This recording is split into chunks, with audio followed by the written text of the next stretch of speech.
Kolkata was an active port, so provided captains were willing to take animals on their ships, it was actually quite easy to import animals into the city, and there was a ready supply of new and curious live creatures for the various menageries. One of the earliest menageries was set up by the Marquis Wellesley at Barrackpore, and this lynx, or shearghosh, was in his collection. Big cats such as cheetah and Indian lynx were common in collections of Indian aristocrats because they used them for hunting. This cheetah, for instance, was in the collection of the Nawab of Murshidabad. It was painted by Arthur Devis, the same painter who did the portrait of Sir William Jones that Andrew mentioned earlier. These pictures represent not just different ways of looking at nature, but also different ways of thinking about how we should describe it in words. And I now hand back to Nandini, who will talk about the play of languages used in these paintings. So as Holly mentioned, there are actually scribbles in the corners of these paintings, some of which are in English, and they tell in very compressed form extremely evocative stories, such as those of the lynx, or indeed another one in which there is a rat that was hanged by people who want to deter other rats from attacking their property. But in some cases, there are, as in this case, which you can very faintly see, but I will zoom in a moment, inscriptions in Persian written on the corners of the paintings, in fairly good Persian handwriting, I should say. So looking at it more closely, what it actually says in that corner is Nilkant Barsha ke people. Nilkantho pakhi.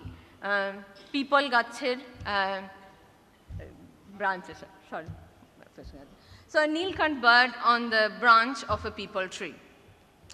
Now, this is, I think, a beautiful example of the interplay of the Bengali language, or maybe in this case, because the word Nilkant also exists in Hindi, with the Persian. So taken together, the phrase is actually Persian because it says Barsha ke people, but the word itself is, of course, an Indian word, whether you call it a Hindi word, Nilkant, or whether you call it a Bengali word, Nilkanto. And it is precisely in the more finely executed, once again, in gesturing back to that fine Mughal style of painting, that set of paintings bears these inscriptions in Persian, which, as I said, actually incorporates local words.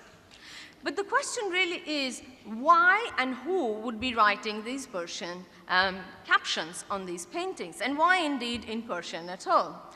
But that is because Persian was in fact the official language of the Mughal Empire, which included most of India, officially even under the East India Company and up to 1837.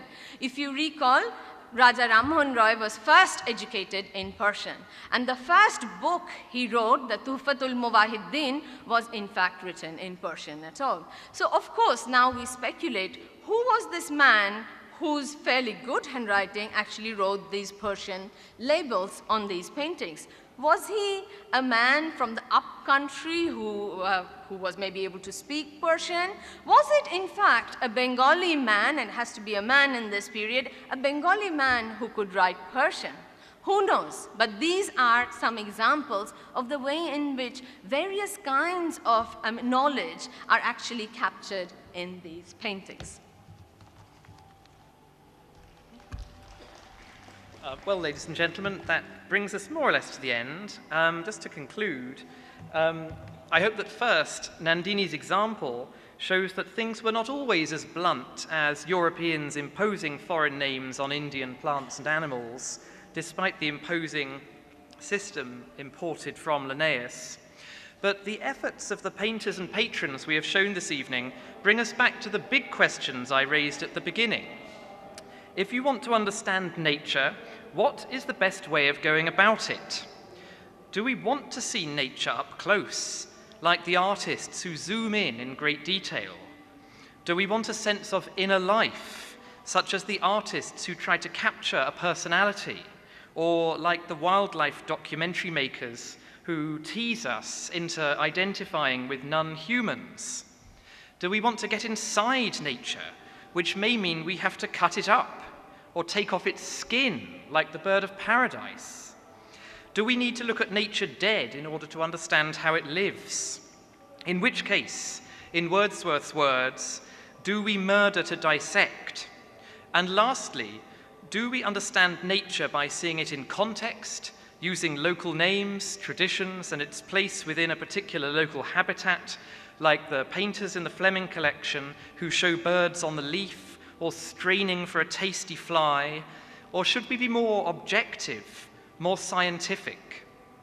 These are all unanswered questions which the images we have shown this evening really opened up. And now we would like to open up to invite you to ask any questions you may have. So I believe we have roving mic. Oh, thank you very much. That's most kind. So this gentleman over here. Send the microphone to this gentleman here, please. শুভ সন্ধ্যা, নমস্কার আপনাদের সবাইকে। আমার Nandini, doctor নন্দিনীকে doctor Nandini চ্যাটার্জিকে আমার প্রশ্ন করার ছিল আর কি।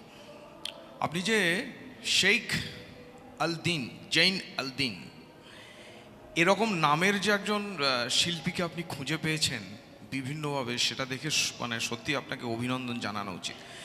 এই রকম আর কি কোনো আমাদের বেঙ্গল আর্ট স্কুল বা বাংলাতে যে সমস্ত শিল্পীরা সেই সময়ে ছিলেন, এরকম কি আর কি কোনো মানে আপনি অন্য নাম খুঁজে পেয়েছেন যেখানে এরকমভাবে শিল্পকে মানে মুঘল অধ্যায়ের যে অঙ্কন শৈলী সেইটাকে এখানে পশু পাখির ক্ষেত্রে খুব সুন্দরভাবে ফুটিয়ে তোলা হয়েছে? ধন্যবাদ। আপনার প্রশ্নের জন্য ধন্যবাদ। যদি কিছু না মনে করেন তাহলে আপনার প্রশ্নটা আমি ইংরেজিতে সামারাইজ করে তারপরে ইংরেজিতে উত্তর দিচ্ছি, যাতে আমার বন্ধুরা এবং সহকর্মীরাও বুঝতে পারেন। উনি আমায় জিজ্ঞেস, so the gentleman just asked me, first of all he was very kind about the discovery of Zainuddin's name, and he asked me whether we had found other artists, preferably from Bengal, who had used these portraiture skills, in fact, and applied them to the depiction of nature. The simple answer at this point, and do forgive us when we say no, and the reason for that is that this is the beginning of a project. But what we are trying to do, if you might indulge us for a bit, what we are trying to do is actually find out exactly down those lines how an artist would feel and how an artist would respond when they were used to making magnificent miniatures and they're actually told to draw something apparently very functional, very mundane. So at this moment, the answer seems to be, and I know it's not a direct answer to your question, but the answer seems to be they can't resist beauty. So when Zainuddin draws, it is a scientific drawing, but it's gorgeous still. It still has that luminosity of Mughal illuminations.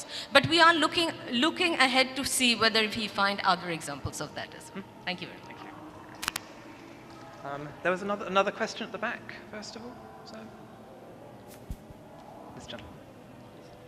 My question, if you compare Botanical Survey of India, their collection, and the Victoria Memorial on the plant area, though it's a beginning, where do you find much more?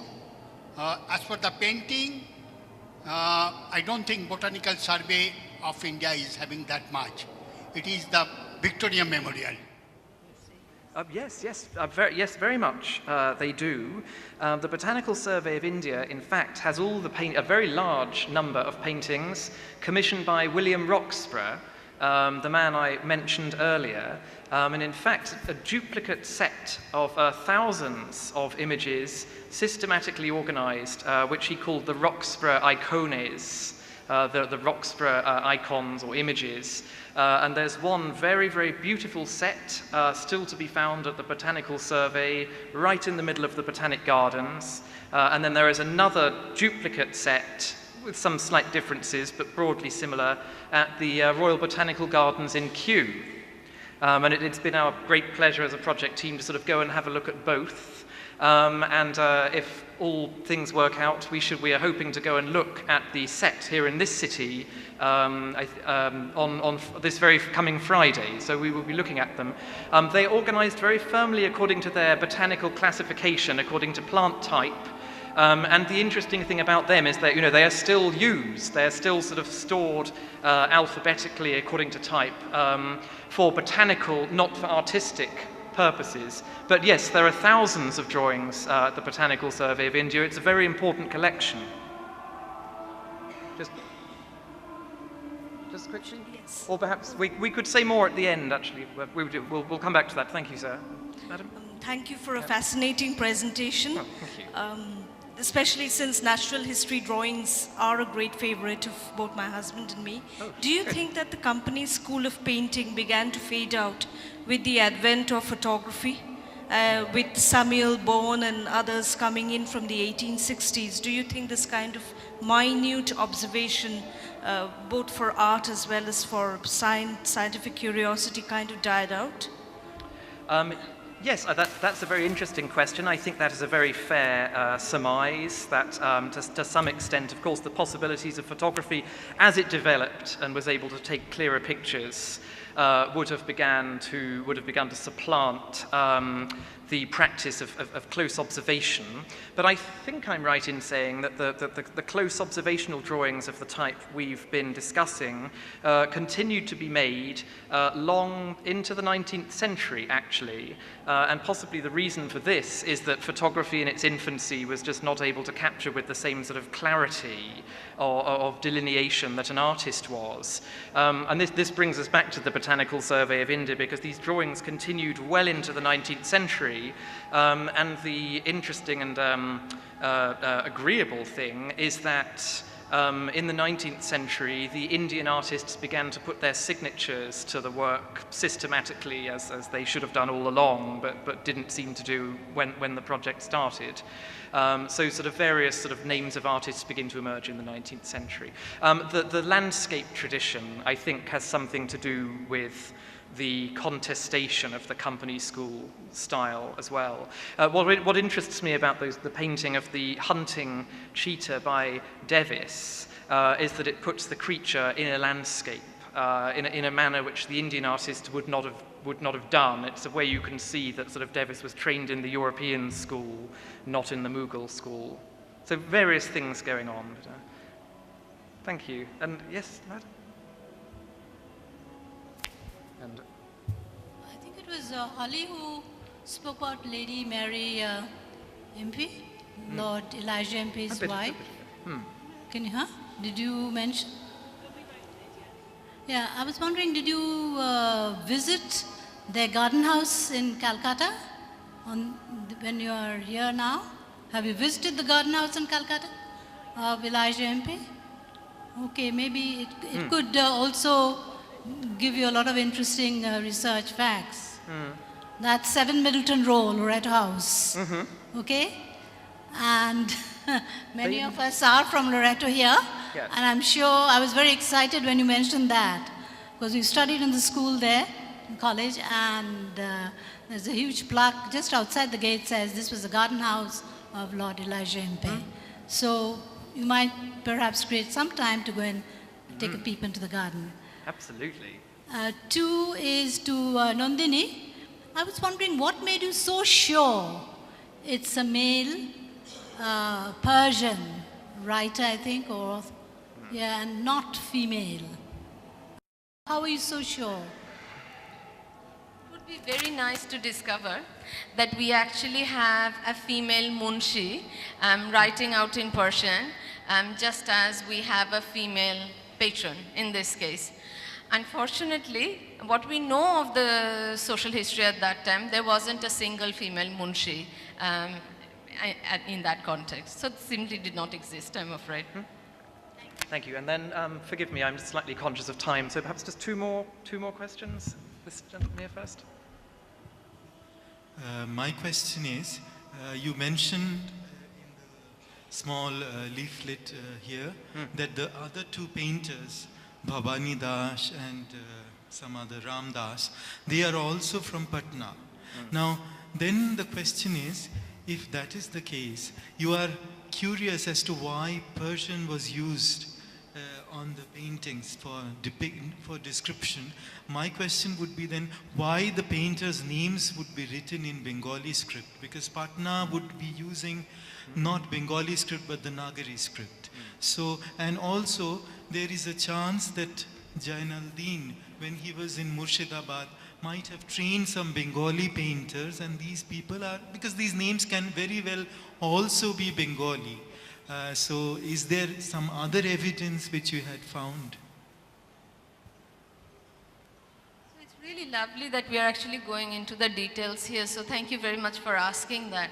The issue is that when we actually have artist names in captions on paintings, we call them signatures. But it's almost certain in this case that they are probably not signatures, which by the way is often the case with Mughal paintings as well. What they are is ascriptions, as in somebody else writes their name in. As far as Zainal-Din's name is concerned, the only place in the various collections around the world in which his name is written in Bengali script is actually in the Creswell collection. In all the other collections, his name is actually written in the Perso-Arabic script, which is Zainal-Din. But it's the same name, but it's always written in the Perso-Arabic script. The issue, Bhavani Das and Ramdas, by the way, as far as we know, were from Bengal. Well, Bengal at that time, the province involved Bihar, but they were from Bengal. The team formed in a fashion, the process of which we have not been able to discover yet, but we really do hope to discover eventually. Because you had Romanized as Bhavani, not Bhavani. Now, the Bengali script doesn't allow us to, it's only if it is alternatively somewhere written in Persian script or in the Nagari script, only from there we can conclude it is Bhavani. You're absolutely right, and this is actually some part of soul searching that we are doing all the time. So there are continuous phonetic distortions that happen in the story. So somebody, we assume the patron who actually commissioned the paintings in the Creswell collection, possibly heard the name, and his munshi chose to write down Zainal-Din's name in the Bengali script. Now in some other, in the other collections, which are more numerous like we said, we not only have Zainal-Din's name written in Perso-Arabic script, we also have Bhavani Das, there written as Bhavani Das with a vowel in those paintings. Now the issue really is, do I correct that when I actually report it to you? And which correction do you want? Right. So it's a choice at this moment. Yeah, it can be actually Bhavani. Now, just one last brief question from this gentleman at the back, please, and then we'll be very glad to answer further questions afterwards, of course, but I'm just mindful of time. Good evening, everybody. My name is Bishwajit Sinha. শুভ সন্ধ্যা সবাইকে। নন্দিনীকে প্রশ্ন করছি। অভিনন্দন জানাই একজন ভারতীয় এবং একজন বঙ্গ সন্তান হিসেবে আপনার এই অসাধারণ কাজের জন্য। স্বপ্ন না দেখলে কোনো কিছু অর্জন করা যায় না। আমার জানবার একটু আগ্রহ যে আপনি কবে থেকে এই যে মহৎ কাজটা করছেন, অসাধারণ কাজ করছেন, কবে থেকে এই স্বপ্ন দেখা শুরু করেছেন? Thank you very much for that question. অতি বিশ্রীভাবে আমি বাংলায় উত্তর না দিয়ে ইংরেজিতে উত্তর দেব, সেটা আপনি নিজ গুণে মাফ করে দেবেন। So the gentleman asked me when I began to dream. I think that's a lovely question. I think all of us would like to expand on that. There are many dreams of discovery. I think the dream of being able to read various scripts and languages began from my childhood. The dream to be able to read Persian maybe began around 10 years ago, and I have been working on that. But I think you are probably asking a bigger question, which is the dream of discovery. And I think this is the right time then to point back to Jayantoda. When Jayantoda actually taught us about the French Revolution, it wasn't just another chapter in history. We actually felt the drama of revolution. Maybe that is where one part of that dream began. ধন্যবাদ। Well, that's a lovely point on which to end. It's been our pleasure to talk to you. Thank you all for coming very, very much indeed. And good night from us. Thank you. Thank you. Thank you. Thank you very much.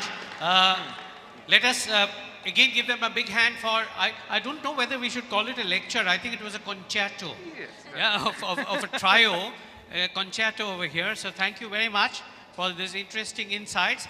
And ladies and gentlemen, before we end the session tonight, we have a pleasant task to perform. May I request Dr. Jayanta Sengupta to hand over mementos on behalf of the Victoria Memorial Hall. You can start below over here, Jayanta, because there are some people seated here. First to Professor Sir Steve Smith, the Vice Chancellor of the University of Exeter, Mrs. Jeannie Forbes, Mr. Andrew Thorpe, Pro Vice Chancellor, Mr. James Smith, Assistant Director, Global Partnerships, and of course to the trio of this evening here on the stage. For that you will have to come up to Andrew Rudd, Nandini Chatterjee, and Holly Morgenroth.